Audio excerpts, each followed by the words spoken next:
बुझाए, ठंडक लाए, सबको भाए जीरा सिप। MTH का जलजीरा जीरा सिप। जीरा सिप, असली रिफ्रेशिंग, असली स्वाद, असली मजा। MTH।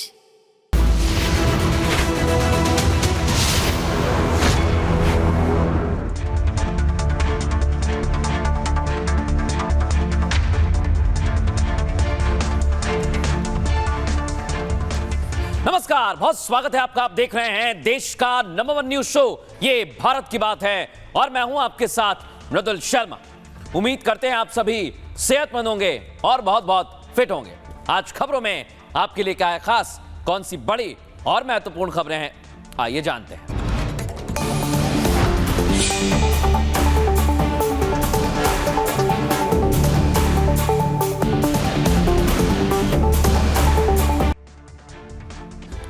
दर्शकों, आज की पहली खबर, देश भर में छात्रों के खिलाफ प्रदर्शन की आजकल खूब चर्चाएं हो रही, लेकिन कॉकरोच छाप प्रदर्शन के बाद जब झारखंड में प्रदर्शन हुआ तो सबकी आंखें बंद हो गई, सबके मुंह सिल गए, क्योंकि यहां के छात्रों के लिए कोई आवाज नहीं उठा रहा है। लेकिन दर्शकों, मैं आज आपको बताऊंगा, ना तो हेमंत सोरेन बोल रहे हैं और कांग्रेस के कर्नाटक में सरकार है, बोल रहे हैं तो ऐसा बोल रहे हैं जो छात्रों पर लाठीचार्ज की बात कहते हैं। आज मैं आपको बताऊंगा कैसे विपक्ष की पोल खुल गई है और छात्र परेशान है। देखिए।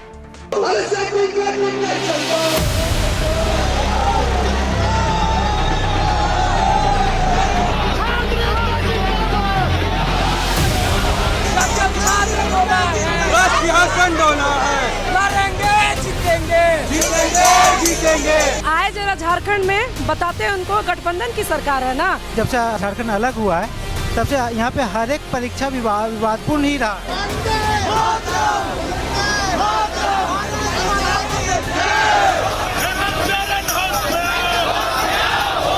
सीधा सा सवाल है कि आम आदमी पार्टी, अरविंद केजरीवाल, मनीष सिसोदिया देश के हर जगह के बच्चों के लिए आवाज उठाएंगे। राजस्थान में भी जाएंगे, गुजरात में भी जाएंगे, जहाँ जहाँ बीजेपी ने करवाया। आपने एक भी बार नहीं कहा। झारखंड में भी जाएंगे। झारखंड में प्रोटेस्ट चल रहा है, आप लोग उसके अगेंस्ट में नहीं बोल रहे हैं? नहीं, हम तो सबके खिलाफ बोलते हैं। तो झारखंड में अगर पेपर लीक हुआ, अगर हमारे यहाँ भी लीक होगा, उसको भी ठीक करेंगे हम। कर देखे कोई रोज तमाशा होता है, हेमंत के सरकार में पेपर लीक होता है। क्या आप लोग चाह रहे हैं, सरकार क्यों नहीं आ रही है यहाँ पर? देखिए, हमने अपनी गुहार लगा दी है और अनिश्चितकालीन गुहार है, ये कभी हटने वाला नहीं। जब तक सरकार आएगी नहीं, हमारी मांगे पूरी नहीं होगी, तब तक ये आंदोलन चलता रहेगा। सवाल है सीधे राहुल गांधी से, अगर आप जंतर मंतर के लिए छात्र थे, यहाँ पे आपको छात्र क्यों नहीं दिखा दे रहे हैं? ये आंदोलन अभी आज 12वां दिन चल रहा है, अगर ये जरूरत पड़े तो 12 महीना तक भी चलेगा। भाई, आप जानते नहीं हो आपने आज क्या किया है। I am an artist bro, but Gen Z is the art. It is not BJP versus Congress anymore. It is not left wing versus right wing anymore.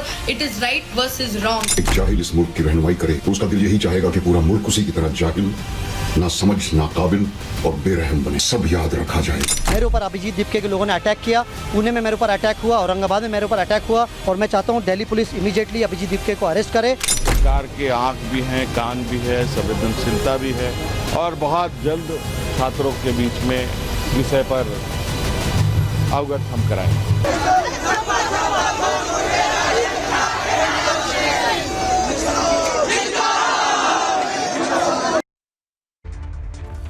लेकिन दर्शकों, सवाल तो आज यही पूछा जा रहा है कि झारखंड में जॉब घोटाला हुआ तो सीएम हेमंत के खिलाफ आवाज क्यों नहीं उठी? हेमंत सोरेन के खिलाफ विपक्ष का मुंह क्यों सिल गया है?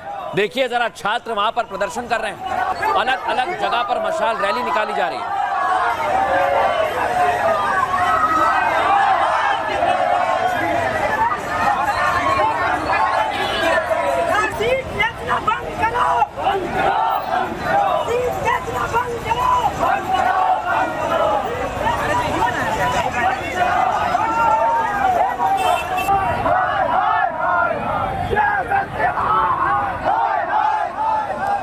लेकिन दर्शकों, आज मैं आपको बताऊंगा, सोनम वांगचुक तो आपको याद हो, यहां आप देखिए भूख हड़ताल पर बैठे हैं देवनाथ, और इनकी हालत खराब हो रही है, लेकिन झारखंड सरकार की तरफ से कोई मेडिकल हेल्प नहीं दी गई।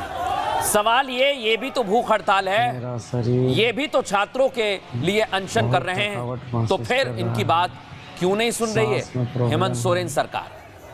मेरा शरीर बहुत थकावट महसूस कर रहा है, सांस में प्रॉब्लम है। लेकिन दर्शकों, बड़ी बात क्या है, जब मनीष सिसोदिया जैसे नेताओं से जरा सवाल क्या कर लिया जाता है, ये बौखला जाते हैं, क्योंकि इनके सिर पर सत्ता का सुरूर सवार रहता है। सुनाइए जरा कैसी नेतागिरी आज मनीष सिसोदिया ने की है, सुनवाइए जरा। जो जन है आप मिलना चाहते हो, केवल झारखंड के बच्चे हमारी पार्टी के लिए, हरियाणा के भी हैं, बीजेपी के सब लिए हर जगह के बच्चों के लेकर आप आवाज उठाएंगे? का नाम नहीं ले रही है। हर जगह के बच्चे, देश के बच्चे, राज्य के बच्चे, देश के बच्चे, तो आपका सवाल केवल झारखंड क्यों है? राजस्थान जो जन है वो बीजेपी की। झारखंड, पंजाब, राजस्थान, हरियाणा में कोई पेपर लीक नहीं हुआ, झूठ बोल रहा हूँ। फातिमा मालीवाल जी ने राज्यसभा हुआ सरकार चलाती है, उन्होंने पार्लियामेंट में आके मुद्दा उठाया है। आपको पता है पंजाब में पेपर लीक हुआ?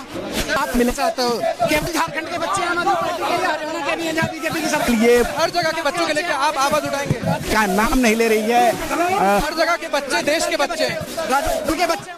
बहसबाजी करने का टाइम है, लेकिन छात्रों के लिए झारखंड जाने का टाइम नहीं है, और प्रियंका गांधी के पास तो बोलने का भी टाइम नहीं है।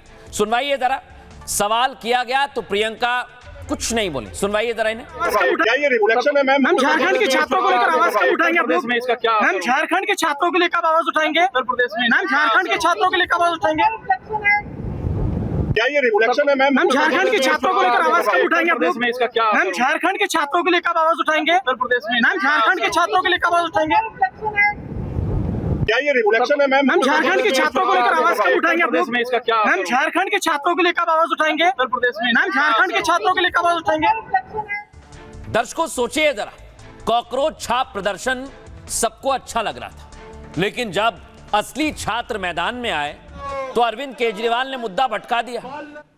अब वो कह रहे हैं हम तो E20 पर प्रदर्शन करेंगे। आप E20 पर भी करिए प्रदर्शन, लेकिन छात्रों से झारखंड मिलने कब जाएंगे? दिखाइए जरा, अरविंद केजरीवाल भी आज E20 के खिलाफ सड़कों पर उतरे, लेकिन छात्रों के लिए एक शब्द नहीं कहा।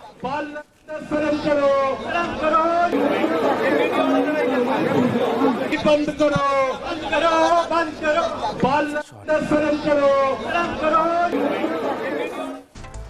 अब दर्शकों, मैं आपको बताता हूं एक और हिपोक्रेसी। राहुल गांधी कह रहे हैं if you don't get a job the throne will shake. After Kota, after Dehradun, now students echo is reaching Prayagraj. उन्हें प्रयागराज दिख रहा है, लेकिन झारखंड नहीं दिख रहा। झारखंड में बच्चे परेशान हैं। झारखंड में ना इन बच्चों को कोई फंडिंग दे रहा है, क्योंकि असली छात्र ये अपना प्रदर्शन कर रहे हैं, लेकिन राहुल गांधी को नहीं दिखता है, और फिर वो कहते हैं अंधभक्त हैं। दर्शकों, मैं आपको बताता हूं इनकी दिक्कत क्या है। इनकी दिक्कत यह है कि इन्हें अपने ऊपर जब बात आती है तो ज्यादा परेशानी होने लगती है। सुनिए जरा। ये रांची के जयपाल सिंह मुंडा स्टेडियम में जो छात्र आंदोलन कर रहे हैं, वो देखिए सूखा चावल इनको रात में डिनर मिला है, और ये कैसे खा रहे हैं, और इनको भी नहीं जुड़ रहा है। देखिए, कुछ नहीं मिला है, थोड़ा सा चावल मिला है, और ये चावल खाकर, और आपको एक और दिखाती है, देखिए इनको भी सिर्फ चावल मिला है, और ये अपने अपने हक के लिए आज यहाँ बैठे हुए हैं सभी लोग। हम सरकार को यही बोलते हैं कि अगर हम लोग सत्ता में लाए तो सड़क पर भी लाने में देर नहीं करेंगे, बस आप जल्द से जल्द हम लोग का जो मांग है वो पूरा कीजिए। लेकिन दर्शकों, आज मैं आपको बताता हूं कि आखिर छात्रों की मांग क्या है। छात्रों की मांग सिर्फ इतनी है कि घोटाले की सीबीआई जांच हो जाए। वो कहते हैं कि जेपीएससी का फिर से री एग्जाम हो जाए। इतना ही नहीं, वो कहते हैं कि ओएमआर शीट जिसमें गड़बड़ी की बात की जा रही है, अगर नहीं है तो सार्वजनिक कर दें। क्या दिक्कत, सबको दिखा दें। छात्र कहते हैं विभाग पर सख्त एक्शन हो, क्योंकि विभाग ने बहुत गड़बड़ियां की हैं। दर्शक, मैं आपको बताऊं, अगर यह भी आपसे नहीं हो रहा है तो इस्तीफा दे दें, क्योंकि सब कुछ हेमंत सोरेन के पास है। लेकिन दर्शकों, ना हेमंत सोरेन सुन रहे हैं, ना विपक्ष सुन रहा है, और छात्र अब सिर्फ आस में बैठे हैं। देखिए।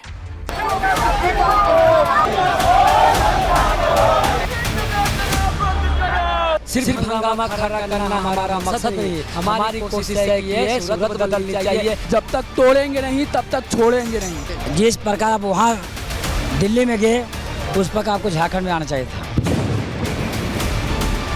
पिछले 11 दिनों से आंधी तूफान में अपनी मांग के साथ मजबूती से डटे ये छात्र इसी देश के हैं, भविष्य हैं, लेकिन राहुल गांधी, अखिलेश यादव, अरविंद केजरीवाल ने इनसे मुंह फेर लिया है, सिर्फ इसलिए क्योंकि झारखंड के हैं, जहां कांग्रेस शासित जेएमएम की सरकार है।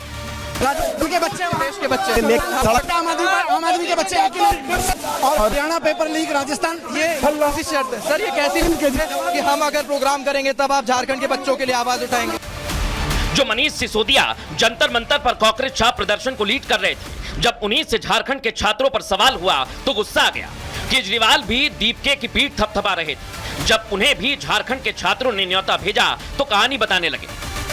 नहीं, हम तो सबके खिलाफ बोलते हैं। तो झारखंड में अगर पेपर लीक हुआ, अगर हमारे यहाँ भी लीक होगा, उसको भी ठीक करेंगे हम। लेकिन राहुल गांधी ने तो डबल स्टैंडर्ड की सारी हदें पार कर दी।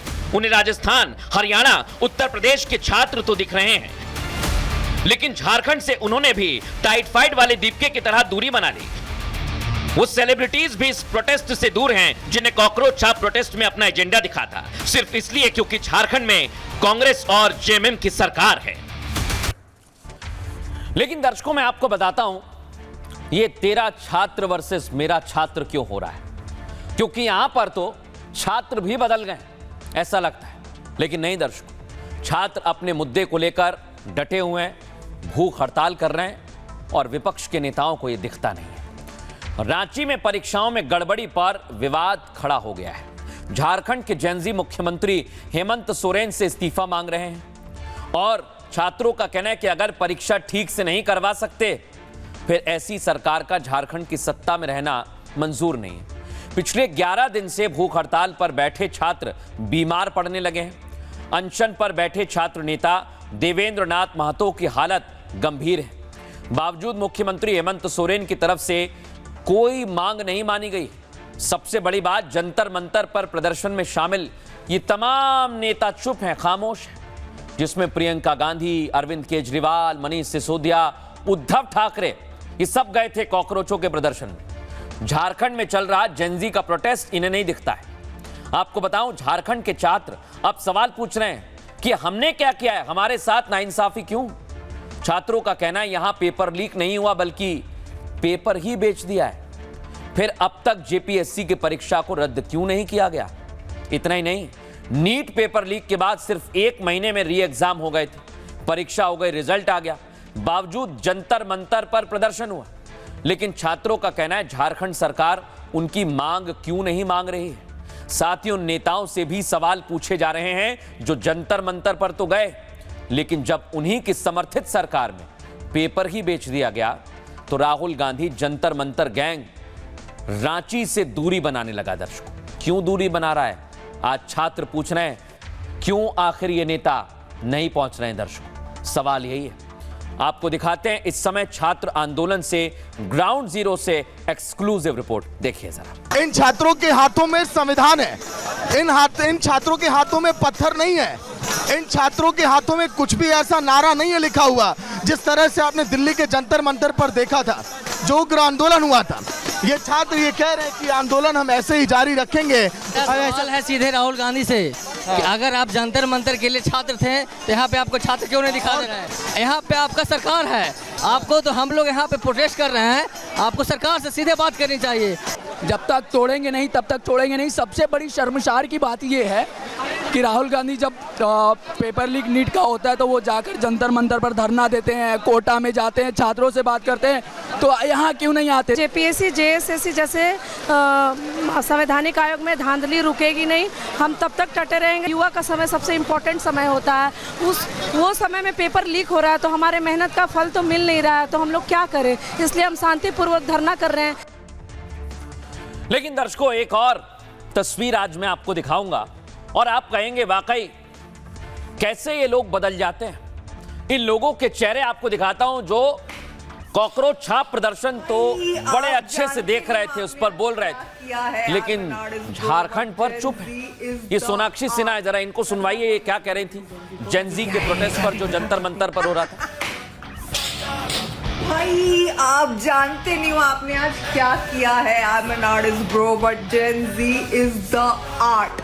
मैं पता है बहुत हल्के में लेती थी जेन जी को। मैं क्या है 4 घंटे काम करते हैं थक जाते हैं कुछ नहीं होगा इनसे उसके लिए salute salute. Look at me now. I want to be you. I want to be Gen Z. What is your interest?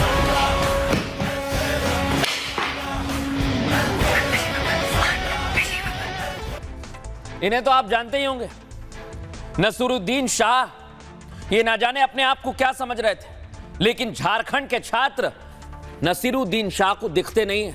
वो भी कुछ नहीं बोल पा रहे हैं। याद है ना आपको क्या क्या कहा था इन्होंने? सुनवाइए जरा क्या कह रहे थे उस दौरान। अब चुप हैं कि अगर एक जाहिल इस मुल्क की रहनुमाई करे तो उसका दिल यही चाहेगा कि पूरा मुल्क उसी की तरह जाहिल, ना समझ, ना काबिल और बेरहम बने। मेरी पूरी हमदर्दी उनके साथ है। मैं उन्हें हजार हजार हर सांस के साथ दुआएं देता हूं। दर्शकों, दिल्ली में जो छात्र रील बना रहे थे, अनुपम खेर ने उन्हीं के लिए एक संदेश दिया है। दिखाइए जरा इसे।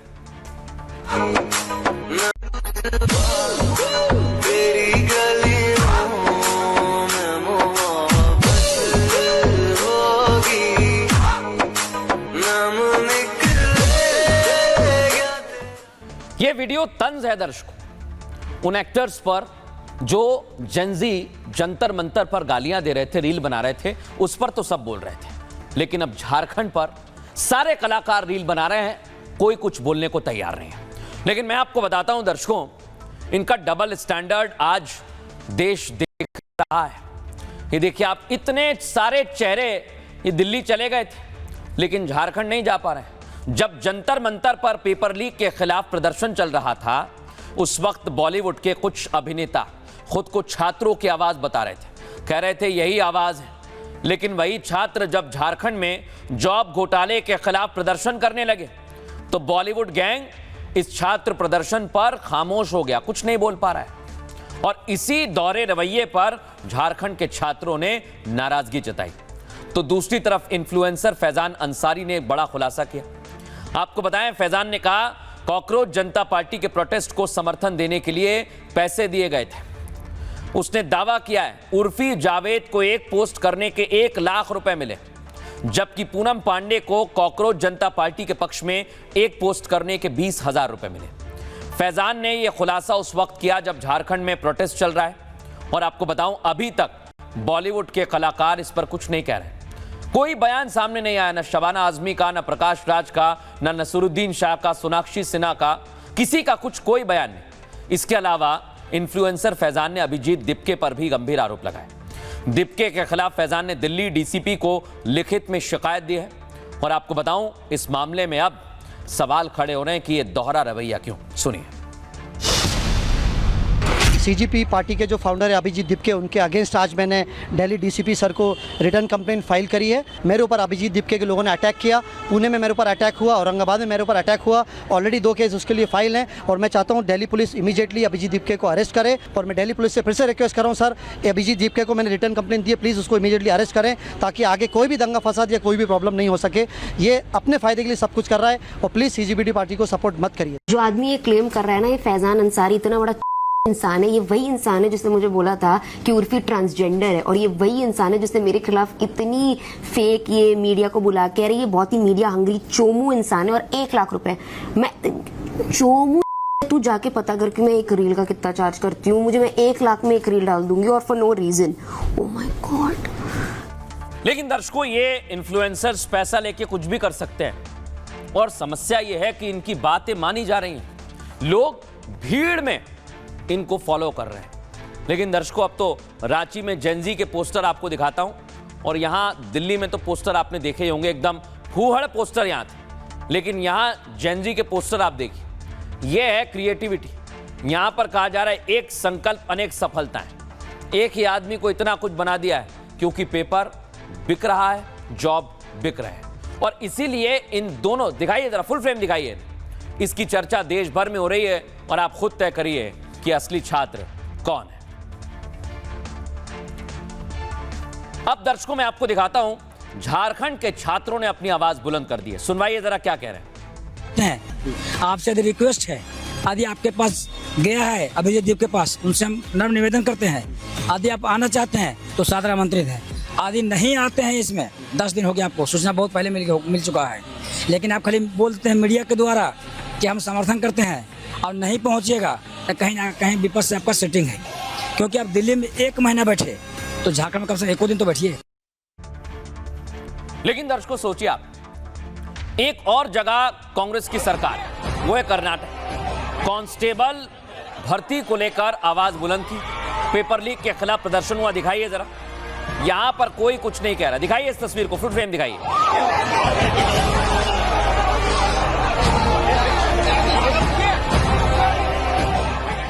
लेकिन दर्शकों, मल्लिकार्जुन खड़गे के पुत्र प्रियांक खड़गे, जब इनसे सवाल किया गया तो ये क्या कहते हैं, आप खुद सुनिए जरा, सुनवाइए।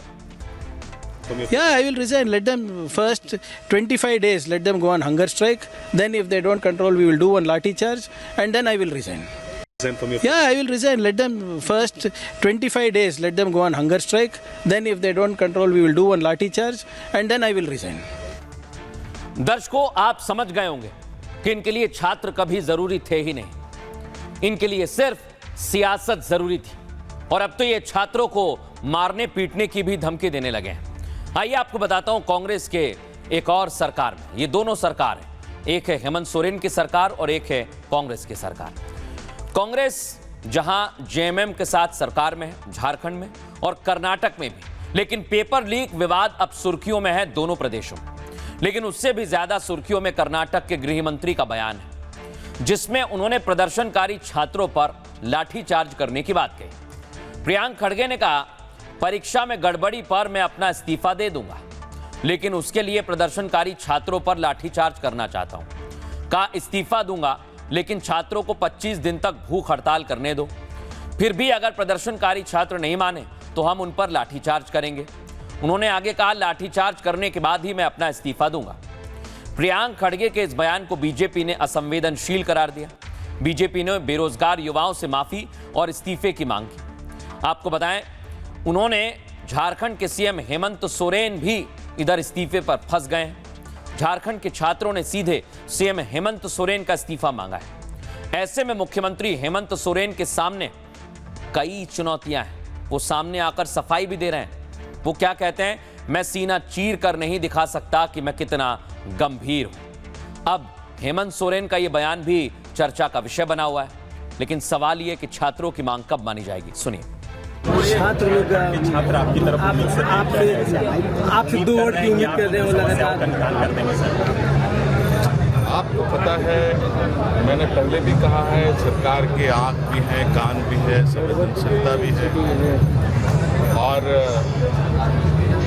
हम कितनी गंभीरता के साथ चीज़ों को देख रहे हैं ये तो मैं सीना चीर के तो नहीं दिखा सकता, लेकिन ये जरूर है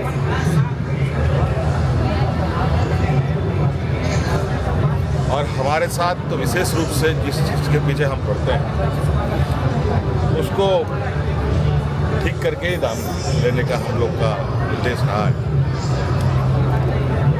और निश्चित रूप से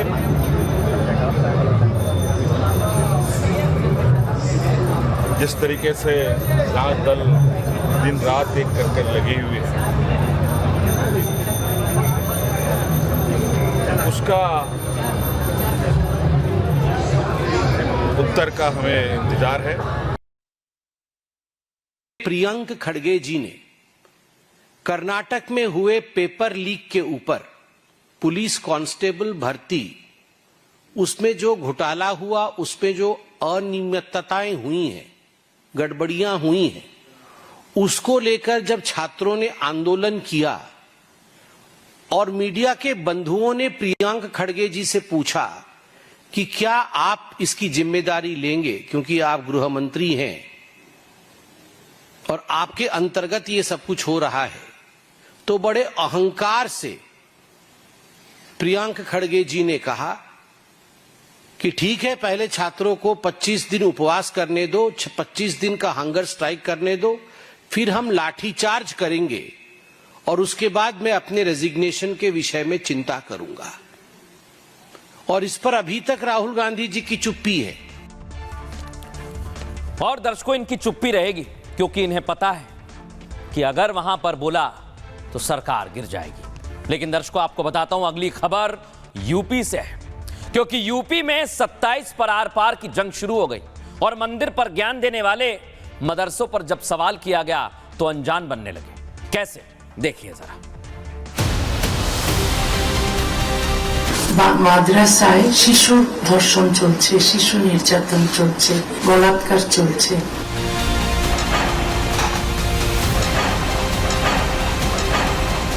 मदरसा तो वास्तव में अगर देखा जाए तो अघोषित तौर से आतंकवादियों को पैदा करने की फैक्ट्री। मदरसे नोट छापे जाते हैं, मदरसों में विदेशी लोगों को ठहराया जाता है। बहराइच में उभर करके चित्र आया, आपके कुशीनगर में नोट छापने की मशीन पकड़ी गई। साफ दिख रहा है ना कि लोग थक चुके हैं, ऊब चुके हैं बीजेपी से, समझ रहे हैं अब। दिल्ली के गेट पर ये आलम था कि लाशों के अंबार लगे हुए थे, चट्टे लगे हुए थे, और ये लाशें उलमा और तलबा की थी जिन्होंने अपनी जान भारत पर कुर्बान कर दी।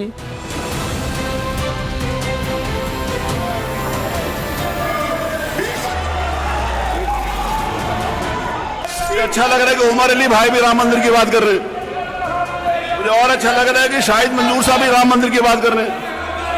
इन्होंने शुरुआत से लेकर आखिर तक सिर्फ राम मंदिर का विरोध किया है। अब में से किसी ने चंदा दिया हो तो रशीद लेकर आ जाए भाई यहाँ पे बीच में। कि 1990 में अयोध्या की गलियों को और सरयू की पावन धारा को रक्त रंजित करने का पाप समाजवादी पार्टी की सरकार ने किया था। सीबी साधु संत का कोई संलिप्तता प्रारंभिक जांच में, एसआईटी की प्रारंभिक रिपोर्ट में कहीं भी नहीं पाया गया।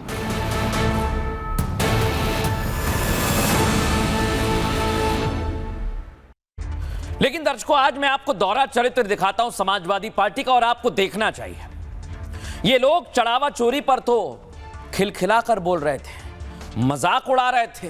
देखा था ना आपने कैसे मजाक उड़ाया था पप्पू यादव ने और समाजवादी पार्टी के सांसदों ने। लेकिन बात जब मदरसों में घपले घोटाले से आगे बढ़कर आतंकी पल रहे हैं इस पर आ गई तो सारे लोग खामोश हो गए। दर्शकों, ये बोल नहीं पा रहे हैं। दर्शकों, अगली तस्वीर जरा दिखाइए। यूपी विधानसभा में हंगामा कर रहे हैं चढ़ावा चोरी।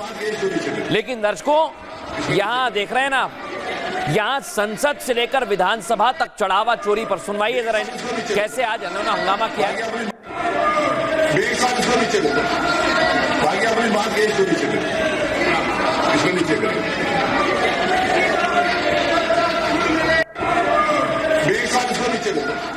लेकिन दर्शकों, आज इनके ड्रामे को योगी आदित्यनाथ ने एक्सपोज कर दिया। क्या कहा उन्होंने, सुनवाइए जरा। कि क्या पूरा देश और पूरी दुनिया और सभी राम भक्त ये नहीं जानते कि इनका ये अक्षम्य पाप जिन्होंने राम भक्तों पर गोलियां चला करके किया था, इनके द्वारा राम भक्तों को अपमानित करना, भारत की सनातन आस्था पर प्रहार करना, संसद के अंदर समाजवादी पार्टी और कांग्रेस के सांसदों और नेताओं का जो आचरण रहा है, संतों के प्रति जिस प्रकार के आक्षेप वहां किए गए, ये सीधे सीधे सनातन धर्म का अपमान है। अब सवाल ये दर्शकों कि ये लोग राम मंदिर पर तो बोलते हैं, सनातन पर बोलते हैं, लेकिन सिर्फ अपमान करते हैं। जब बात मदरसे की आती है तो इनका मुंह सिल जाता है, क्योंकि मदरसे में आतंकी पल रहे हैं। मैं आज आपको फैक्ट भी बताऊंगा, आंकड़े भी बताऊंगा। अगली तस्वीर दिखाइए, क्योंकि केशव प्रसाद मौर्य ने जो कहा उसे लेकर सियासत गर्मा गई। सुनवाइए जरा। मदरसा बांग्लादेश का हो, चाहे पाकिस्तान का हो, चाहे भारत का हो, मदरसा तो वास्तव में अगर देखा जाए तो अघोषित तौर से आतंकवादियों को पैदा करने की फैक्ट्री। मदरसा बांग्लादेश का हो, चाहे पाकिस्तान का हो, चाहे भारत का हो, मदरसा तो वास्तव में अगर देखा जाए तो अघोषित तौर से आतंकवादियों को पैदा करने की फैक्ट्री। मदरसा बांग्लादेश का हो, चाहे पाकिस्तान का हो। सुना ना आपने दर्शकों, लेकिन इसे लेकर तस्लीमा नसरीन ने भी कहा ये जिहादी फैक्ट्री है। वो क्या कहती हैं, सुनिए जरा।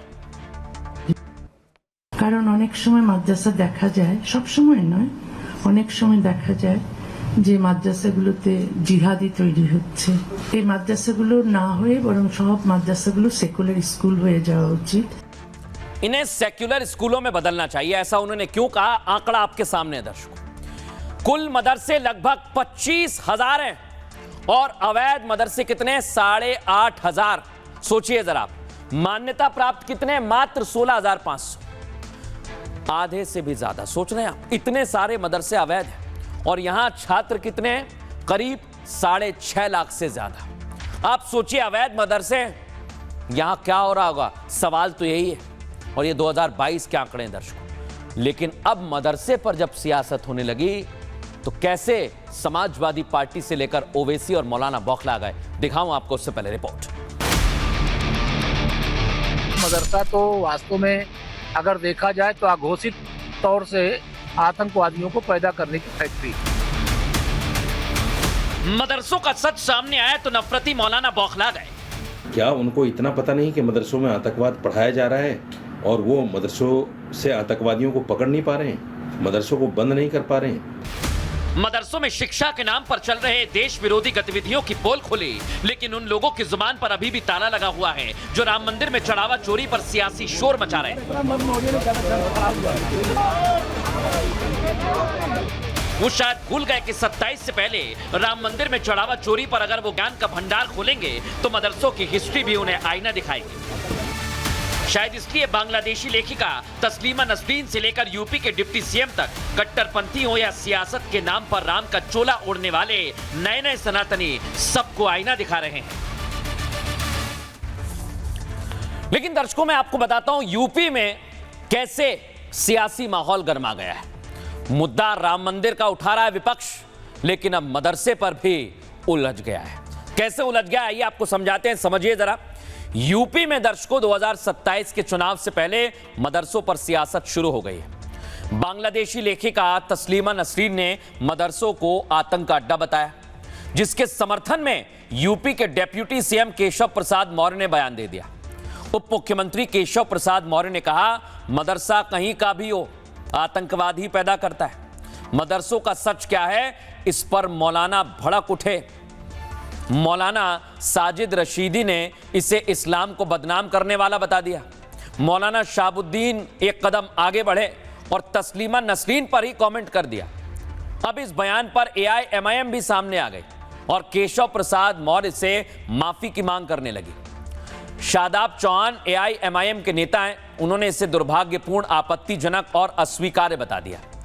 लेकिन अभी तक दर्शकों, इस पूरे बयान और सियासत के बीच समाजवादी पार्टी चुप है, क्योंकि मुसलमान समाजवादी पार्टी का वोट बैंक है और अगर सपा ने इस मुद्दे पर बोला तो उन्हें चुनाव में नुकसान हो जाएगा।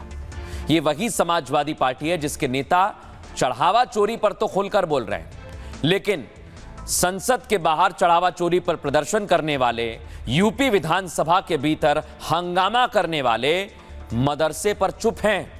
पूरी फौज ने मौन धारण कर लिया है। सवाल ये उठता है कि मदरसों के सच पर सपा क्यों नहीं बोलती? सुनिए। आज सबसे बड़ी बात तो यही है दर्शकों, इसे लेकर अलग अलग दावे किए जा रहे हैं, लेकिन मैं आपको आंकड़ा बताता हूं। समाजवादी पार्टी जो अब तक चुप है, वो ये आंकड़े देखें। जो आंकड़े आपको दिखाने वाला हूं दर्शकों, वो मदरसों की सच्चाई बताएंगे। 2019 में यूपी के बिजनौर में एक मदरसे से हथियारों का जखीरा मिला था। 2019 में यूपी ATS ने देवबंद के मदरसों से जैश के आतंकियों को गिरफ्तार किया। 2022 में सहारनपुर के मदरसे से अलकायदा का आतंकी पकड़ा गया था।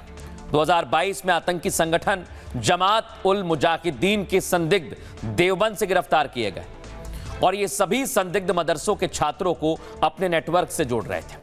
2022 में असम के कई जिलों में मदरसों से जुड़े कई मौलवियों को गिरफ्तार किया गया, जिन पर बांग्लादेशी आतंकियों को शरण देने और कट्टरपंथ फैलाने के आरोप लगे। 2024 में प्रयागराज से मदरसे में जाली नोट और नोट छापने की मशीन पकड़ी गई। 2024 में उत्तराखंड के हल्द्वानी में हिंसा में मदरसे से जुड़े कट्टरपंथियों का नाम आया और अभी जुलाई 2026 में गुजरात से 13 संदिग्ध आतंकी पकड़े गए। दर्शकों, सभी मदरसों की आड़ में आतंकी साजिश कर रहे थे और बम बनाने की ट्रेनिंग ले रहे थे। लेकिन इसे लेकर अब सवाल उठने लगे हैं। सुनिए सर। मदरसों के बारे में मैं जितना जानती हूँ उसके आधार पर उन्हें नहीं होना चाहिए। वह जिहादियों के पनपने की जगह है जहाँ बच्चों के साथ दुर्व्यवहार और शोषण की घटनाएं होती हैं और इमाम व शिक्षक अक्सर पकड़े जाते हैं। मदरसों से पास होने वाले छात्र उत्पादक करियर को नहीं चुन पाते हैं, वे अक्सर भिक्षावृत्ति का सहारा लेते हैं। सभी मदरसों को धर्मनिरपेक्ष स्कूलों में बदल दिया जाना चाहिए।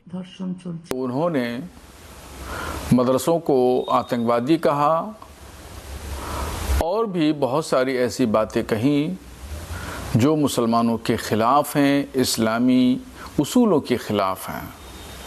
और वो हमेशा इसी तरीके से आर्टिकल लिखती हैं और उनकी किताब भी इस्लाम मुखालिफ मवाद पर मबनी है। मैं उनके इस बयान की सख्त अल्फाज में निंदा करता हूँ, मजम्मत करता हूँ। मदरसा बांग्लादेश का हो, चाहे पाकिस्तान का हो, चाहे भारत का हो, मदरसा तो वास्तव में अगर देखा जाए तो अघोषित तौर से आतंकवादियों को पैदा करने की फैक्ट्री। केशव प्रसाद मौर्य का ये बयान कि मदरसे चाहे बांग्लादेश में हो, पाकिस्तान में हो या हिंदुस्तान में हो, वो आतंकवाद की फैक्ट्री है, आतंकवादी तैयार करते हैं, ये इतना शर्मनाक और बेहुदा बयान है। इन्होंने देश की एजेंसियों पर सवाल खड़ा कर दिया है।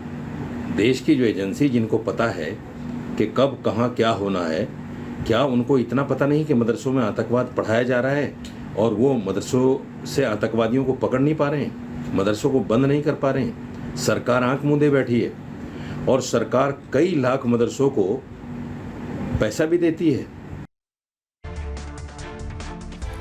लेकिन दर्शकों सोचिए जरा, जबरदस्त हंगामा कर रहा विपक्ष इन मुद्दों पर खामोश। आज यूपी विधानसभा में देखिए जरा, सीएम योगी का भाषण पूरा नहीं हो पाया क्योंकि वहां पर हंगामा हुआ। सुनवाइए जरा कितना हंगामा वहां पर हुआ है। कह सकता हूं कि ये नहीं, दिस इज नॉट अलाउड। आप उसको नीचे करिए। सचिन आप उस मुख्यमंत्री जी के फोटो को नीचे, हमारी ये सरकार allowed to do that, please आप उसको नीचे करिए। आई विल नॉट, मैं आपको बाहर निकालूंगा के साथ। आप मुख्यमंत्री जी के फोटो आपने। लेकिन दर्शकों आज गजब हो गया, सतीश महाना ने चढ़ावा चोरी पर हंगामा करने वालों की पोल खोली। कैसे, सुनिए जरा।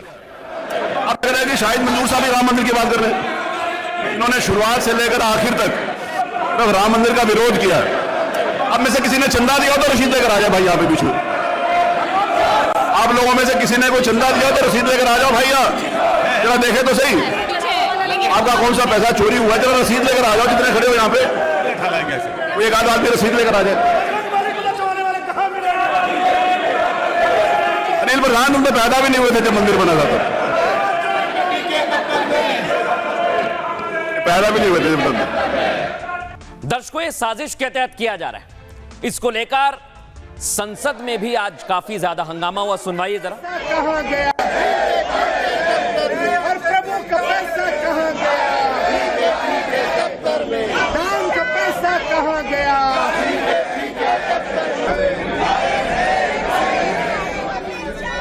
लेकिन दर्शकों राज्यसभा में जब हंगामा हो रहा था तो मंत्री किरण रिजिजू ने मल्लिकार्जुन खड़गे को जवाब दिया। सुनवाता हूं आपको, सुनवाइए जरा। देश के लोगों से माफी मांगो और आप जो काम कर रहे हैं देश के हित में नहीं, वो सिर्फ लोगों को बढ़ाने का काम कर रहे हैं। मिनिस्टर ने आगे खड़गे जी और कांग्रेस पार्टी, समाजवादी, कम्युनिस्ट वाले भगवान राम के मुद्दे पर बातें कर सकते हैं। अगर भगवान राम के मुद्दे पर बात करना है तो पहले माफी मांगो। इतने सालों से भगवान राम को जो गाली दिया है उसके लिए पहले माफी मांगना पड़ेगा। यहाँ ये बातें नहीं कर सकते हैं। इतने सालों से भगवान राम को इन्होंने जो नफरत फैलाया और भगवान राम का अस्तित्व नहीं मानते, पहले माफी मांगना चाहिए। देखा दर्शकों, आप वहां पर बोलने नहीं दे रहे और यूपी विधानसभा में भी यही टेक्निक अपनाई जा रही है। लेकिन इस आचरण पर आज योगी आदित्यनाथ ने समाजवादी पार्टी को घेरा है। सुनवाता हूं। क्या ये सच नहीं कि 1990 में अयोध्या की गलियों को और सरयू की पावन धारा को रक्त रंजित करने का पाप समाजवादी पार्टी की सरकार ने किया था? क्या पूरा देश और पूरी दुनिया और सभी राम भक्त ये नहीं जानते कि इनका ये अक्षम्य पाप जिन्होंने राम भक्तों पर गोलियां चला करके किया था, 5-6 में राम सेतु प्रकरण के मुद्दे पर माननीय उच्चतम न्यायालय में अपना एफिडेविट दाखिल किया था और प्रभु श्री राम और प्रभु श्री कृष्ण के अस्तित्व पर ही प्रश्न खड़ा करके उन्हें मिथक घोषित किया था। वह कांग्रेस और यूपीए से जुड़े हुए दल किस मुंह से अयोध्या में आस्था की आज चर्चा करते हैं। अब दर्शकों खबरों में आगे बढ़ेंगे, आपको एक और बड़ी खबर आज दिखाते हैं।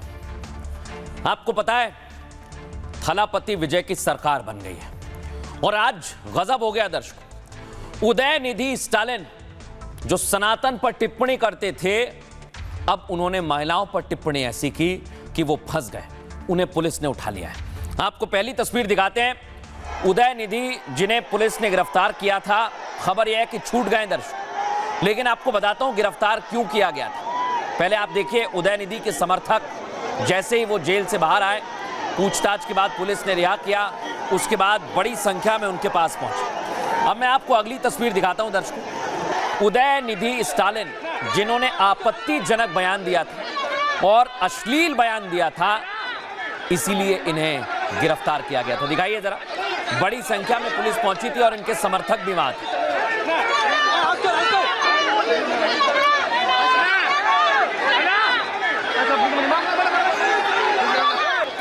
लेकिन दर्शकों मैं आपको बताता हूं, उदयनिधि के तेवर बदले नहीं, वो गिरफ्तारी के वक्त भी आपत्तिजनक शब्दों का प्रयोग करते हैं। सुनवाइए जरा। I am not afraid of all this arrest. मैंने किसी का नाम नहीं लिया, मैंने किसी को कुछ गलत नहीं बोला, मैं नतीजे भुगतने के लिए तैयार हूं। मैं गिरफ्तारी से नहीं डरता, मुझे नहीं लगता उनके पास कोई दिमाग है, वे लोग बेवकूफ़ों के एक समूह हैं, मैं नतीजे भुगतने को तैयार हूं। सरकार को उन्होंने बंच ऑफ इडियट्स कहा था दर्शकों, लेकिन मैं आपको वो बयान सुनवाता हूं जिसमें उदयनिधि ने सारी सीमाएं लांघी और अश्लील कमेंट किया। सुनवाइए जरा।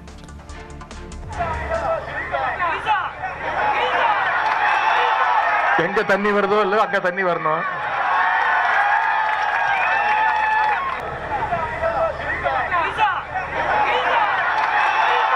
ಹೆಂಗೆ ತನ್ನಿ ಬರ್ದು ಅಲ್ಲ ಅಕ್ಕ ತನ್ನಿ ಬರ್ನೋ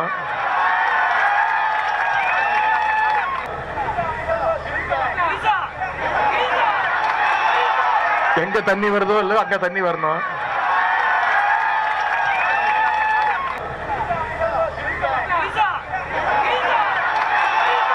ಹೆಂಗೆ ತನ್ನಿ ಬರ್ದು ಅಲ್ಲ ಅಕ್ಕ ತನ್ನಿ ಬರ್ನೋ।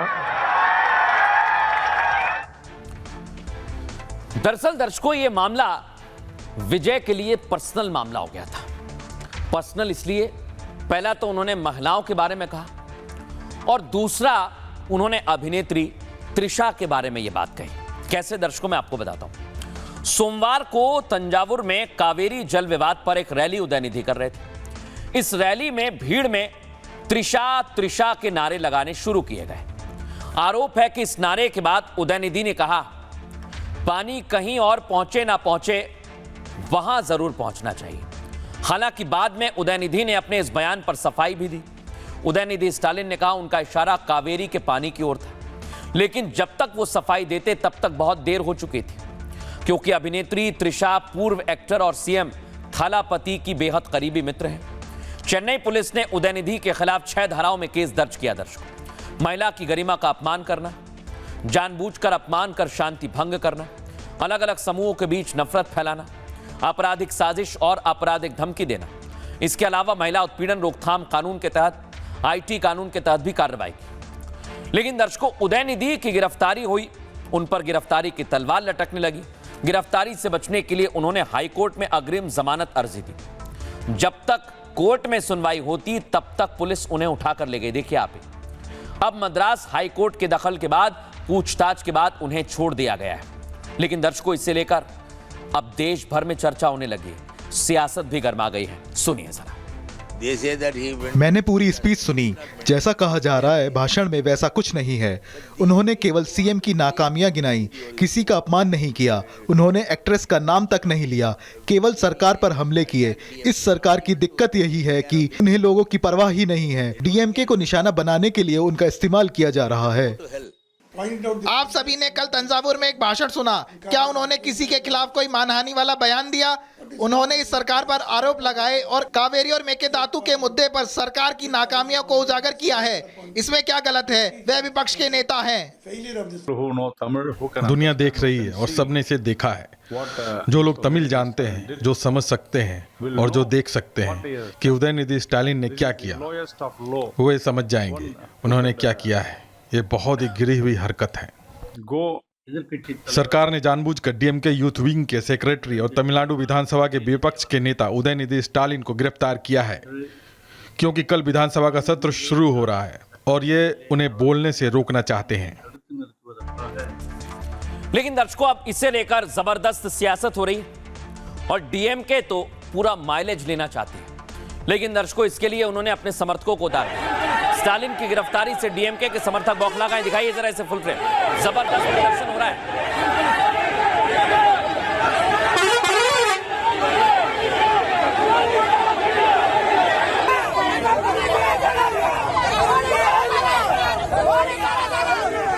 दर्शकों, लेकिन आपको बताएं, त्रिशा विजय के काफी करीबी हैं। कई फिल्मों में काम कर चुकी हैं। काउंटिंग के दिन भी वो मंदिर में मौजूद थी और जब विजय का शपथ ग्रहण था तब भी त्रिशा उनके साथ मौजूद। लेकिन दर्शकों, बड़ी बात क्या है? इस मामले में एक अभिनेत्री का, महिला का तो अपमान हुआ ही, लेकिन विजय के लिए भी ये मामला काफी गंभीर था, क्योंकि विजय और त्रिशा की जोड़ी सुर्खियों में रही। सीएम बनने से पहले विजय जोसेफ एक्टर थे। अभी भी उनकी फिल्म रिलीज हुई। त्रिशा कृष्णन भी तमिल फिल्मों की मशहूर एक्ट्रेस है। त्रिशा और विजय दोनों कई फिल्मों में साथ काम कर चुके हैं। दोनों की जोड़ी तमिल सिनेमा की सबसे सफल जोड़ियों में से एक गिनी जाती है। पिछले कुछ सालों से दोनों के निजी रिश्ते को लेकर भी अटकलें लगती रही हैं। पब्लिक कार्यक्रम में और तिरुमाला में साथ दिखने के बाद चर्चाएं और ज्यादा गर्मा गई। हालांकि अपने रिश्तों को लेकर दोनों ने कोई सार्वजनिक बयान नहीं दिया है। चुनाव के बाद काउंटिंग के दिन त्रिशा कृष्णन तिरुमाला मंदिर गई थी। इतना ही नहीं, विजय जोसेफ के शपथ में भी त्रिशा पहुंची थी और इसीलिए अब यह विवाद ज्यादा तूल पकड़ रहा है। बहरहाल दर्शकों, खबरों में आगे बढ़ेंगे और आपको एक और खबर दिखाते हैं। दर्शकों, हमने कुछ दिन पहले बताया था कि पाकिस्तान खंड खंड होने वाला है और उसकी रुझान जो है, उसकी तस्वीर जो है अब सामने आने लगी। बलूचिस्तान ने अपने आप को पाकिस्तान से आजाद घोषित कर दिया है। तारीख मुकर्रर कर दी है। 11 तारीख को स्वतंत्रता दिवस मनाया जाएगा। पहली तस्वीर में आपको दिखाता हूं, ये आप देखिए, द रिपब्लिक ऑफ बलूचिस्तान। उन्होंने अपना ध्वज बता दिया है और पाकिस्तान से आजादी की तारीख मुकर्रर की है 11 अगस्त, जब बलूचिस्तान में स्वतंत्रता दिवस मनाया जाएगा। अगली तस्वीर दिखाइए। अब बलूचिस्तान में इसे लेकर जश्न मनाना शुरू कर दिया गया। दिखाइए जरा इसे, कैसे आजादी का जश्न मनाया जा रहा है। फुल फ्रेम दिखाइए।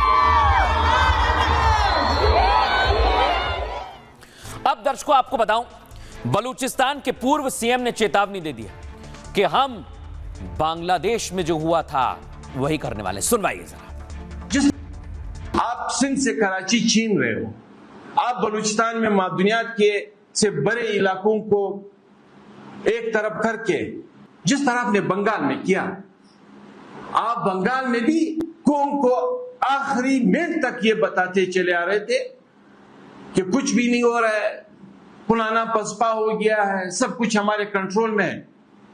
और फिर सुबह होते हुए ऐलान कर दिया कि वो एक अलग मुल्क बन गया है। तो कम से कम जिस खुनरेज मंसूबों का आपने इरादा किया हुआ है, तो बजाय इसके कि आप खून बहाए, बजाय इसके कि आप नस्लों दर नस्लों इन अक़वाम को एक दूसरे के दुश्मन बना दे, बुला के सबको बिठा के जो भी आपके जहन में है, जो भी आपके इरादों में है, जो भी आपके लेकिन दर्शकों, बलूचिस्तान तो आजाद हो गया, लेकिन खैबर में अभी भी हमला किया जा रहा है। देख रहे हैं आप, खैबर में 19 लोगों पर आत्मघाती हमला हुआ। देखिए आप जरा कैसे खैबर में, सुनाइए जरा, एमएन सुनाइए। रहीम ग्राम गदुन गुज़ैम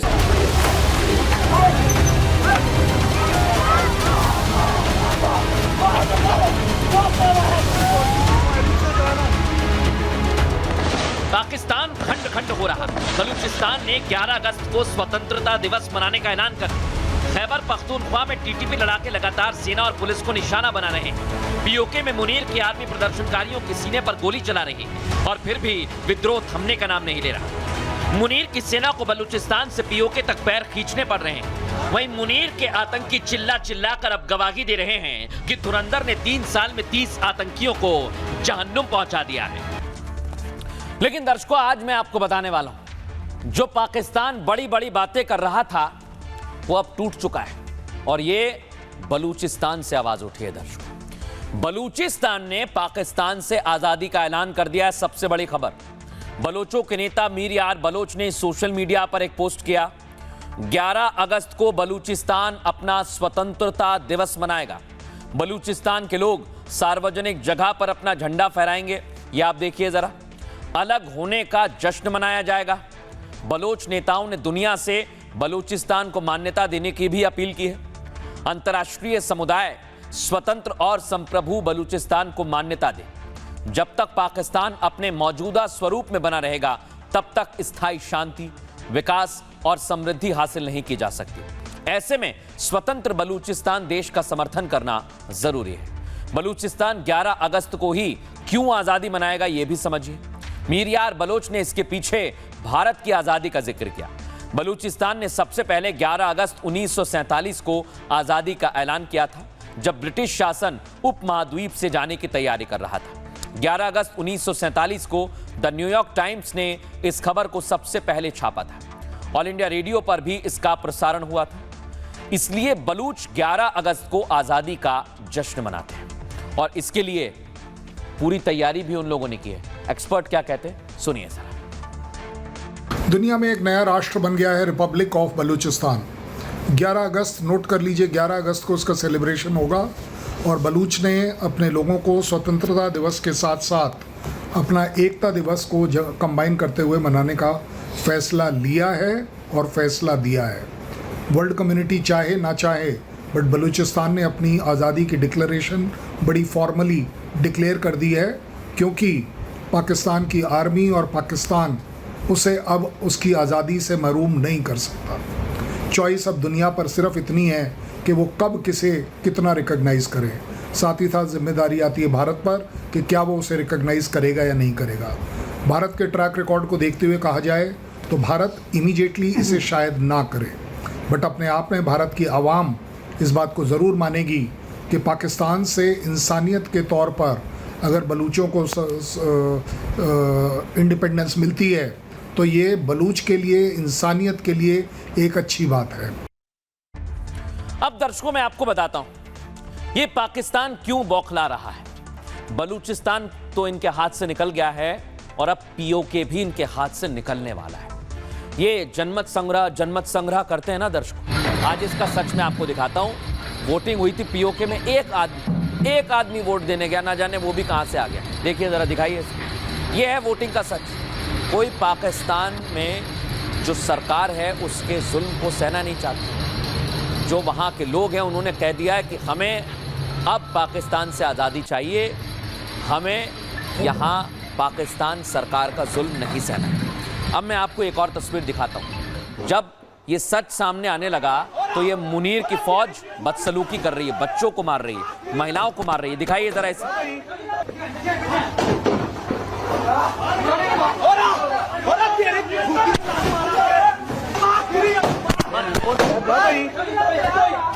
बात नहीं, ये मुजरिम है, लेकिन जिस तरह ये तुम उनके माँ बहनों को गालियां दे रहे हो, इस तरह तुम्हारी कोई माँ बहनों को गालियां दे तो... लेकिन दर्शकों, आज सबसे विभत्स तस्वीर तो ये है। इस बच्ची को, 7 साल की बच्ची है दर्शकों, इसे गोली मार दी है मुनीर की सेना ने। ये पाकिस्तानी कैसे हैं, इनका चरित्र कैसा है दर्शकों, आज दुनिया को दिख रहा होगा। और जो लोग बड़े गुणगान करते हैं ना, बड़ी बड़ी बातें करते हैं दुनिया के बारे में, वो देखें पाकिस्तान का सच क्या है। अगली तस्वीर दिखाइए, ये आप देखिए। प्रदर्शनकारियों को रोकने के लिए सेना हर वो कदम उठा रही है जो उन्हें लगता है कि प्रदर्शनकारियों को रोकेगा। दिखाइए जरा कैसे वहां खुदाई कर दी गई। कश्मीर की सुंदर वादी में बर्बाद नगर। अब दर्शकों आपको एक और तस्वीर में दिखाता हूं। ये पीओके से अब आवाज उठने लगी है और ऐसा लग रहा है कि पीओके भी अब निकल जाएगा। सुनवाइए। मजबूर है कि हम कुछ, मैं वो इंसान हूँ जिसने अपने हाथों से लाशें उठाई हैं, हमारे सामने हमारे भाइयों को शहीद किया गया है। मैं उस कश्मीर का बेटा हूँ जिसकी माओ बहनों को उसके सामने गोलियां मारी जा रही है। इतने मजबूर है कि हम कुछ नहीं कर सकते। लेकिन दर्शकों, जो पाकिस्तान बड़ी बड़ी बातें करता है, और आपको बताऊं दर्शकों एक सच, ये जो विदेशी मीडिया है ना, ये भी पाकिस्तान के गुणगान करता है, क्योंकि इन्हें पता है भारत से पाकिस्तान हमेशा लड़ता है। भारत की तरक्की में सबसे बड़ी बाधा पाकिस्तान है। लेकिन आज इस बच्ची का चेहरा उस दुनिया को देखना चाहिए। पीओके में अब तक 100 से ज्यादा प्रदर्शनकारियों की मौत हो चुकी है। पाक सेना महिलाओं और बच्चों के साथ बर्बरता कर रही है। पाक रेंजर्स ने 7 साल की अमीना शकील को गोली मारकर मार दिया है। घटना पीओके के कोटली इलाके की बताई जा रही है। आपको बताएं, अमीना अपने घर के बाहर खड़ी हुई थी, तभी अचानक गोलीबारी शुरू हो गई। फायरिंग की चपेट में आने से अमीना की मौत हो गई। आपको बताएं, मुनीर की फौज पीओके में महिलाओं के साथ अत्याचार कर रही है। घरों में जबरदस्ती घुसकर महिलाओं के साथ अभद्रता की जा रही है। विरोध करने पर पुरुषों को, महिलाओं को पीटा जा रहा है, मारपीट की जाती है। फौज ने प्रदर्शन करने वाली कई महिलाओं को गिरफ्तार भी कर लिया है। सेना पर महिलाओं के साथ छेड़खानी और जबरदस्ती के भी आरोप लग रहे हैं। पूर्वी पाकिस्तान में भी पाक फौज ने लाखों महिलाओं के साथ रेप किया था। भारतीय सेना के हस्तक्षेप के बाद पूर्वी पाकिस्तान आजाद होकर बांग्लादेश बना। लेकिन दर्शकों, आज बलूचिस्तान आजादी के बाद पीओके भी अब आजाद होना चाहता है। लेकिन दर्शकों, मैं आपको बताऊं, जो पीओके आजाद हो रहा है, जो अलग अलग तरह के दावे किए जा रहे हैं, अब तो आतंकी भी बौखला गए हैं। आपको यह बताऊंगा कि आतंकी खुद मान रहे हैं कि पाकिस्तान में उनके साथियों को मौत के घाट उतारा जा रहा है। ये खुद कबूल कर रहे हैं। पाकिस्तानी आतंकियों को अब मरने का और जान का डर सता रहा है। लश्कर के आतंकी ने इसको लेकर बड़ा दावा किया। दर्शकों, आतंकी रिजवान हनीफ ने एक बयान दिया है। आपको बताएं, पाकिस्तान में 3 साल में 30 से ज्यादा आतंकी मारे गए, ये खुद आतंकी कहता है। पेशावर, कराची, रावलपिंडी, रावलकोट में अज्ञात हमलावरों ने अटैक किया, मतलब धुरंधर। आतंकी ने दावा किया कि हमला करने वाले भारतीय एजेंट्स थे। आतंकियों की हत्या पर पाकिस्तान ने यह बयान दिया है। भारतीय एजेंसियां पाक में सीमा पार टारगेट किलिंग में शामिल। भारत ने पाकिस्तान के इस आरोप को सिरे से खारिज किया है। दर्शकों, दूसरे देशों में टारगेट किलिंग करना भारत सरकार की नीति नहीं है। लेकिन दर्शकों, समझिए जरा इसे, ये पाकिस्तान की पूरी सच्चाई अब दुनिया को देखनी चाहिए। सुनिए भारत का क्या कहना है। This so-called local election in Pakistan occupied Kashmir is a complete farce. The real happening is that of public protests and wanton killings by Pakistani forces. Such hollow exercises cannot hide reality. Since June this year, at least 90 civilians have lost their lives in the continuing crackdown. Many more have been injured, as you've seen. The Pakistani establishment has answered public discontent with bullets, blackouts, intimidation and repression, and now seeks to manufacture legitimacy through a hollow electoral exercise. It must be held accountable, and the world should see through the veneer of Pakistan's hypocritical lecturing on human rights. अब दर्शकों, बलूचिस्तान ने तो कह दिया है 11 तारीख को हम आजाद हो रहे हैं। 11 अगस्त को देखना होगा पीओके का क्या होता है। आगे बढ़ेंगे और बात करेंगे आज के सूत्र की। आज का सूत्र लिया स्वामी अवधेशानंद गिरी जी महाराज से।